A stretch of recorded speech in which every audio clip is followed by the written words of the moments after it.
জনতা নামে যে গ্রুপটা হয়েছে তাদের সাথে আমি আজকে কথা বলেছি। 6 জন এসেছিল তারা, এবং আপনাদেরকেই বলি একটা জিনিস, এই 6 জনই হচ্ছে ইউপিডিএফ। কারণ খাগড়াছড়ি এলাকা ইউপিডিএফ ছাড়া কোনো কিছু নাই। আমি একে একে জিজ্ঞেস করলাম কয়জন বাকি এখানে ইউপিডিএফ এর বাইরে, বলে যে আমরা 6 জন ইউপিডিএফ। আমাদের কোনো অপরাধ নয় এটা, মতাদর্শ থাকতেই পারে। কে বলেছে আমি শুধু মানে উপরের দিকে থাকি আমি তার নাম নেব? আমি তো নিচের দিকে থাকিও আমি ভগবানের নাম নিতে পারি, অসুবিধা নাই, সবকিছু ঠিক আছে।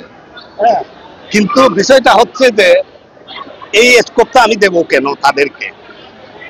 স্কোপ দেওয়ার দরকার আছে? দরকার নাই। আমি আজকে এদেরকে বলেছিলাম, দেখুন আপনারা গত কয়েকদিনে যা যা করলেন, আমার মনে হয় না এটা ম্যাচিউরিটি হইতে হয়েছে। ম্যাচিউরিটির কমতি এখানেই আছে। আরে ভাই, একটা ইস্যু নিয়ে আমরা করব, এটাকে আমি যখন মাল্টিফেরিয়াস এতে নিয়ে যাব, বাইরের লোকজন ঢুকে পড়বে, এই সুযোগ দিচ্ছি কেন আমি? সুতরাং একটা ইস্যু নিয়ে থাকেন, অবজেক্টিভ ফুলফিল করেন।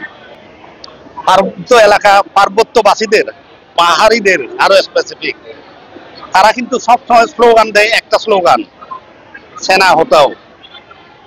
এই দুনিয়াতে কিছু রিয়েলিটি আছে, যে রিয়েলিটি গুলির বাইরে আমরা এত সহজে যেতে পারবো না, ঠিক আছে?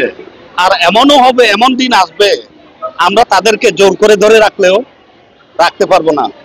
এমনই সময় আসবে আমরা এদেরকে জড়িয়ে থাকবো, আবার এমনও সময় আসবে আমরা বলবো যে বাবারা কেটে পড়ো।